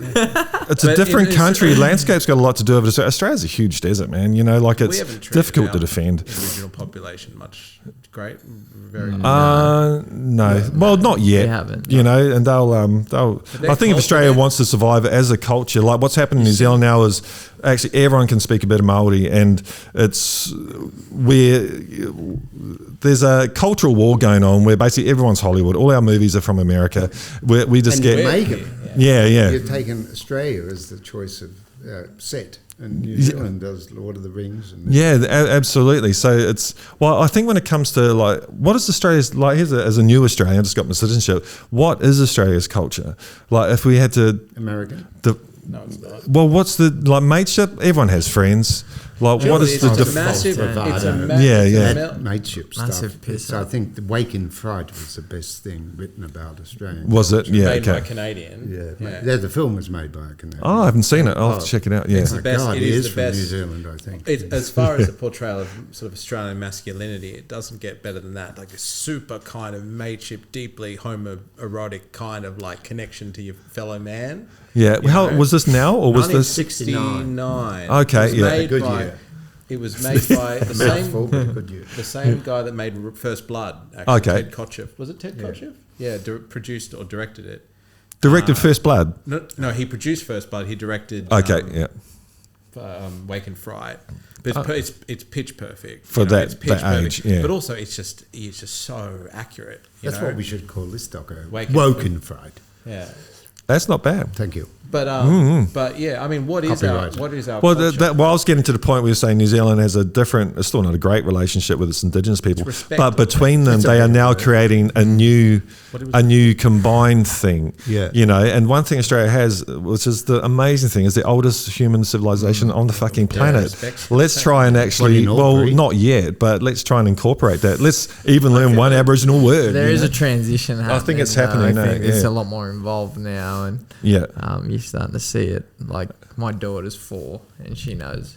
She's been taught about the local Aboriginal Oh, cool. Yeah, yeah. communities and their language, and so there is a slow. And it started in New Zealand as a joke, and we had to do like Mary at school, and it was a bit of a joke. But now, 20 years later, I've been away for 20 years. Go back, and it's real, and it's become something really kind of beautiful. Yeah. Oh, and it's got its a beautiful thing. Yeah, you know, and so Australia's got that journey, but I think it will get there, you know, and it's got to be seen Aboriginal people as and their culture is a wonderful thing, not just a drag all it the is the time. most- The rich. nose thing is a good thing, and the forehead thing's a good Yeah, thing. yeah, getting that close to someone. Oh, it's really good. But also the richness of its storytelling. And that's another thing we've sort of realised is we Australians don't have a very rich connection to storytelling, really. Yeah. And then, you know, the Indigenous population has got a rich history and it's a very, very picturesque kind of relationship to the land. What It's did the you watch? lack of understanding of culture. Yeah, We What don't- our and culture the value is, of it. Like, that's Yeah. why we Yeah. don't storytell. Yeah. I mean, And- some of us don't. Some of us storytell all the time. But yeah, it's like kind of but also it's an odd thing. Even just looking at the budget yesterday, where's the support of the arts in that? You know, it's like Oh, liberals always hate the arts, you know, though, but because it's- they don't but want people to it's a think. Yeah, but they ridiculous- already gave the film industry when Brian Brown screwed their arm Yeah. But it took 40% actually still so. Oh, okay. in film. Yeah, yeah. But that affected a lot of that. He's talking about there was the tax offset. It's a 40%. It was originally, Flossie, what was it? It was 40, and they tried to repeal it back to 30. Yeah. Okay. And then it took so much it took Brian Brown really Solo. to Really? to, He went to for it. go Good on him. down to Yeah. Parliament House and said this is because 40% rebate is huge. Like 10% Yeah. doesn't sound like it. It's the difference between life and not life. Well, that's most restaurants run on 10%. Exactly. So, Yeah, so- you know, it was, we don't have that same respect for storytelling. And we've, you know, it's fine. We take our content from America. We take it from Britain. It's we not take good, it, though, is it? You know, No, we've got to but have our also we own take it from content. New Zealand as well. And Like, the New Zealand films are just fantastic. but also They've their got- comedy and Flight of the Conchords and the music and all the things like that. So, yeah, we've definitely seen, we have a lack of curiosity maybe. In a Well, way. I don't know. I think we're just... A lack of courage maybe. I But don't know. also, like, just the way systems are set up here, like the media is controlled by huge corporations. They want to make it. They're not like the media is not basically, unless they're a small independent thing like this. It's run by accountants. Like the music industry is run by accountants. They don't give a shit about is the music good or bad. They don't care. What's the bottom line? Is the share price going to go up? And once you have that type of attitude, that's an interesting thing about capitalism in general. That the thing, let's say you're a plumber, you might be loving plumbing, but the idea is to make money, not to do good plumbing work. That's the number one aspect of your profession becomes number two because number one is money. Yeah. And so everything cruel starts. truth. It is. It's a twist, you know. So it's and for the younger generations who in our country, both countries, New Zealand's even worse than Australia, won't be able to afford a house. Oh, yeah. You know, like ever in their lives, they're looking at slavery or bondage, some type of debt bondage in their future. You know, and they're not going to put up with it. So Hence a revolution. there's going to be something. Hopefully, it's not a nasty one, but most of them are. Social media war potentially. Right. Well, hopefully, it's one of those. No one gets hurt physically, you know. So we could get invaded by China, which would be a relief. Well, yeah, they might run the place properly. For better food and Better films. and certainly better leaders. I like the cut of his jib.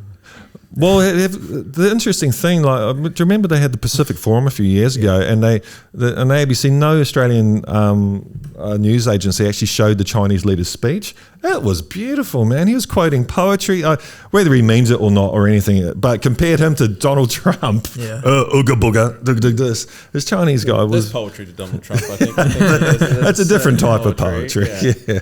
But 12-year-old poetry. When I was being, you know, a child at school, the teacher would paint yellow chalk from China to Albury, in fact, where the Chinese wanted to invade. Yeah. And now it's true. You know, we laughed it off in the 60s and 70s. And Yeah. now, you know, the boats are getting together in the Philippines. And The war drums are beating. Are you serious? No There's way. always been a strange. I was going to say. Yeah, there's always been a strange kind of They got no fear. boats. They got the United States has 400 army bases surrounding China, Yeah, but like, they're and China's been the they're led aggressor. by- But also the irony is, our number one kind of, I guess, expat. It's not China. It's England. Like we bring more English people into Australia. In your time, well, your time, but a bit before you, maybe they're the 10-pound pobs. We welcomed existing cultures into our thing and Yeah. shunned others. Italians, Lebanese. Well, the We Vietnamese, they were didn't welcomed like the in as Lebanese. well. So Imagine Sydney. Imagine imagine anywhere them without Vietnamese without food. banh mi's, life would just suck. Or you know? we'd be like We like their Wagga, food. We Wagga. like their food, We'd but be don't Wagga or pray in Wollongong front with of Yeah, us. yeah. Don't You know? pray in front of us, but we like your food. Yeah, Yeah. no, it was such a godsend. It's like Sydney without the gays. Can you imagine Mm. a Mardi Gras without the gays? Oh God, imagine if there were gay guys. None of us would be married. We'd all be fucked. Yeah. Or it would be all sort of backward child. Yeah. Maybe they too for that. It's a pun that would never work. Are you desirable? So, what's for the future? Are we going to look at a run at politics? Well, certainly I have to vote. I haven't voted for 30 years, so You might have to get onto I might that. get onto that. Although I don't think Peter Garrett voted ever, Oh, no, and he Peter got in Garrett, there. great guy, but couldn't dance. I went to a couple of He midnight oils. definitely That's couldn't a shame. dance. Yeah. White men cannot dance. No. Peter, I can dance like Scott Peter. Morrison, He can't dance either. But Scott, but he made it right He to the can top, clap. and he can't dance. So. no, he can't dance. Yeah. And, he can rain dance, but not during bushfires, which is regrettable. Well, he can drink beer during bushfires, which is He's even more important. such a good bloke. Yeah, He's yeah. king of the Shire. Go to a rugby league during COVID. She'll be right. He's a completely great guy. And I won't hear any different. But the Labor Party, I must say, lacks charisma. Or Yeah. charisma, as you Would you would. run? That would be a good ending to the film if we suddenly. We need an ending to this film. I've Vote got- for me. The Mate, trouble it'd be- is, I know it'd be a- how fragile and awful I am at the centre, so I have no political aspirations in North. But they're the type of people that should be in politics. The Yeah, people that don't want to be there. A lot of weight. I'm more Yeah, Helen Clark. he lost a lot of weight. I'm Helen Clark. Yeah, good on. That was the first time I ever voted was for Helen Clark. I liked her because she got on the local uni station, and she said, "Look, I want you to vote for me, but even if you don't, just get out there and vote." And I voted for her because I'm like, "Well, that's No, good." she was- You know, like that's a good thing to say. Yeah, I you know. lectured with your Minister for Industry, the Maori guy. Oh, yeah, yeah. Escapes me. And he was a wonderful guy. And but you know, Australian leadership hasn't been the same since Hawkey. Do you think that's Murdoch's Whitlam, I fault? love Whitlam. Whitlam was amazing, man. Yeah. When you look at what's the Prime Minister done, you know, for what's the thing that makes this? Oh, this is my pitch for Australia Day. Get it moved to. I think it's the 1st of January, February, March. I think it's the 1st of February is the day Medicare came into being. Yeah, unbelievable. And shouldn't that be the one thing we all celebrate? Black, white, yellow, red doesn't matter. We all care about each Unbelievable other's health kids, system. you know. Unbelievably great system. And that was Whitlam. Yeah. Everything he did, Everything. you know. The film industry. Yeah. And you know, everything good. Well, yeah, like They were hopeless with sort of Middle Eastern businessmen, Kamlani, who Yeah. hoodwinked them. Was that real? Was that a bit of a? You seen the of a- Falcon and the Snowman, though? Yeah, You know, I love like that. so, which is basically a story. It hasn't. He's still alive, so the story hasn't come out. But the CIA were basically involved in regime change around the world. Whitlam had just pulled out of Vietnam. All this weird stuff started happening. In fact, they got into the labour movement here, didn't they? Yeah. And ahead of the couple of unions in Australia were actually CIA stooges, and they wanted to get. And not only that, they were funding the sort of mouthpiece of the left. And Yeah. I was writing, I was teaching at Okay, yeah. university, and it was a CIA-funded newsletter. Yeah, Yeah. It was- they were everywhere. The Nugan Bank and They still are, though. That's the thing, you know. This weird thing I've been thinking about where all this kicked off, like 500 years ago. You're in England. I know we're getting off the subject, but you're in England. They've taken there's a land grab. They close all the villages, boot everyone out of them so they can build their big palaces. And everyone gets stuck in London. There's too many people there. They need to fuck them off somewhere, so they boot them off to Australia. You know, which basically happens. So, but this. Around 500 years ago was when the corporations roughly started. So the East India Company. East and the India Dutch- Company. You the can Dutch trace it company. back, really. This whole world came to a point when Magellan travelled the world and they realised you can have it all. You know, beforehand Nowadays, we were yeah. fighting in Europe and all that, and the world was endless. We can have our bit of it, we can't have it a lot. But once they realised that the world is round, the game started, and the game's still going. No, except But the everything's Dutch driven- missed their opportunity. Yeah. They came in the 1600s, realised that the country was fucked, Yeah. and went back. And we could have been Dutch, you know. We But could have everything's been driven by blonde, Waffles? tan Really? skin, beautiful skin. Instead, we got this Irish, terrible shit. You know, we weren't meant to be here. The Irish. Well, if you speaking for the stay, Irish. like, say, another 40,000 years, you'll look Well, exactly I like want the indigenous I want people. Planes Make it full of that. Scandinavian women coming. They get tans on the plane. Yeah. They just built for Australia. Like Whereas the apples. Irish were not built for Australia. Speaking for myself, I got, you know, You've done pretty well here, I think. oh, except I've had 6 skin cancers dug out of me. In That's the because last you used to month. literally spend his entire life on the top of a roof, really, And sunning on a himself. beach, and when they asked me to be the chairman of the Skin cancer. yeah, not the skin cancer, but the Sunbed Corporation. Oh, did I you do knew it? I did it every Oh, day. It was God. like beautiful, but it was not for me. Yeah. On a personal level, Charles, we've talked about, or you have mentioned a couple of times about this kind of transformation. Not a transformation as Well- such, but like a change that a different perspective that you've Yeah. come to in life, and you know the fall from let's say grace, From yeah, disgrace. yeah. Well, it depends how you view it. I guess that's where my question was going. You know, a lot of people would see that as a negative to fall from success like that into this place. But do you think if you didn't, that you would have found? No, I was We could have got I was to this blind. point. I didn't have a journey.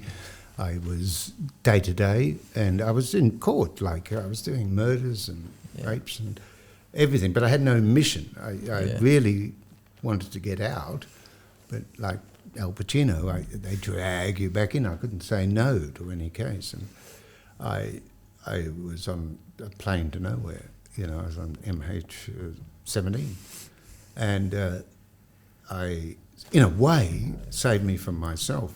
My inability to say no to anything in court was a way out. You know, I was never going to stop it because I just can't say no. So having made me stop, I sort of dragged out a lot of cases till the very end. So I've only been out of court 18 months, 2 years. Oh, okay. Yeah. And it's been a much harder road than I pretended. I thought I would go straight to the desk and start typing big novels, but I can't type because Yeah. I've had PAs all my life. I never learned to type, make a bed or cook. And so I've had a pampered life, Yeah. and then I've been brought down to earth very, majorly, and especially inability to actually type and storytell my story. So Picardo's serendipitous way into my life has Yeah. been a way of storytelling, but I'm still writing for Penthouse, Yeah. not the outlet. I'm surprised Penthouse is still around. I haven't Well, heard the of current it. owner Yeah. does not only Penthouse Australia, but Penthouse America. Oh, wow. Okay. And it's actually, although it's a slightly right-wing organisation, very good writers, if I can well, say Playboy used to be excellent writing. so. I keep saying that, and excellent writers. Their interviews were amazing. Yeah, well- Their directors. I've still got a book. It's all the top. I've still got a book. I got all the centrefolds, Yeah, yeah. and my son gave it to me. I don't know why, but what one of the great awakening moments of my life was when there was Australian Playboy and American Playboy, and I fell in love with one of the centrefolds of American Playboy, and you know how they have their handwriting and they say their age and what they like and love, going down to Monterey in a car. Then the same girl appeared in Australian Playboy with different handwriting and different likes, and my whole world was shattered Yeah. because I didn't realise there were so many bipolar girls in the world. Well, I'm on the hunt for Playboys from, I think it was 1967 to 1970. Under my bed. Yeah, well, there's a guy who one of my favourite writers, a man called Robert Anton Wilson. He wrote a sci-fi kind of book called the Illuminatus trilogy back in the 70s, and he was the editor for Playboy. Him and Robert Shea from those for the letter writers column, and it was a really interesting time for the letters. And I had they friends who wrote for the letters. yes, so they he took and they get these conspiracies, Illuminatus this and all these fantastic conspiracies, and they compiled them all into this wonderful narrative, like James Joycean kind of, not Finnegan's Wake, the other one, Ulysses kind of narrative. Is called Illuminatus Trilogy. And yeah, his writing's fantastic, and he learned his trade really at Playboy. Well, I knew Philippe's wife was one of the designers and pickers of the girls, you know, when we would design the sets. So when I went to Hollywood, I stayed at Philippe's in West Hollywood and as a director, and so Playboy was just up the street. And you went to the mansion? Yeah, I offered my services as a nipple erector, but sort of upper body fluffer. But they didn't need them. They didn't need them. The cold winds at night. Yeah. Hugh. Yeah. You met Hugh? No, I didn't meet Hugh, but I liked his daughter.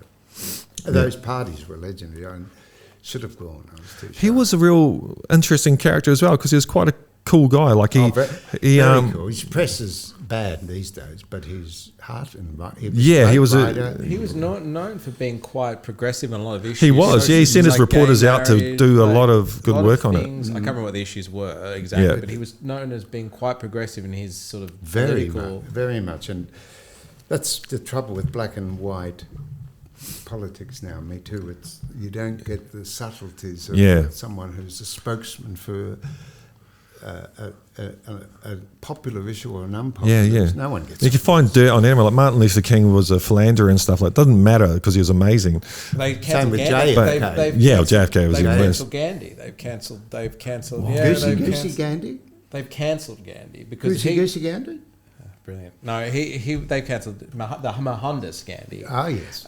Because they think he was a homophobe and he kind of was like did beat his wife or something like that. But I think we're very everyone's got some, but also everyone's looking. Everyone's looking to say this person's good, this person's bad. Yeah. I mean, the reality is everyone's a spectrum. And I think that's what we've tried to explore with Charlie. It's like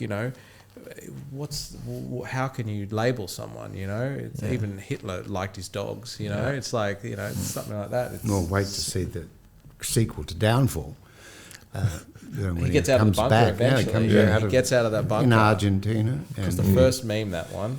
Yeah. So when can we expect the Water Street documentary? I've been saying a year now for the last 4 years. I've been saying next year. This year. But look, I think our instincts think that the story is sort of reaching its kind of, I guess, the end of it, I guess, in a way. And look, Water Street's story never ends, as none of us do. But I think, as far as the structure of it, I think it's coming to an end. But we'll know. Like I've tried to call it almost every 6 months for the last 3 years. Yeah. I tried to say, this is it. I think when you got your double hit replacement, I said, this is the end of the film. Yeah, it goes with him going into the Bionic Man. And it's over. That's the end of it. It's tomorrow.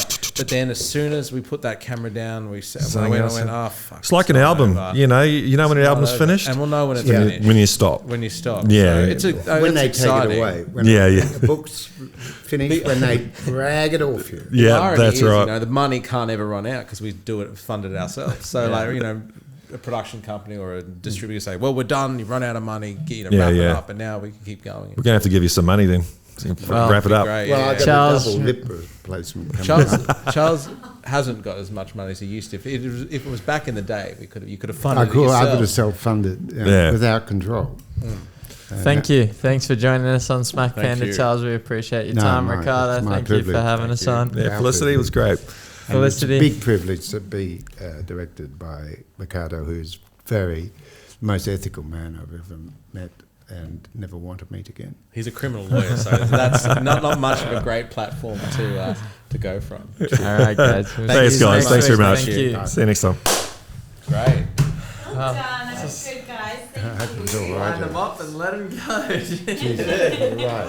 Excellent. Thank you. Thanks. Appreciate you guys. Sorry, it was having us up here. Oh, mate, you guys have to do the drive.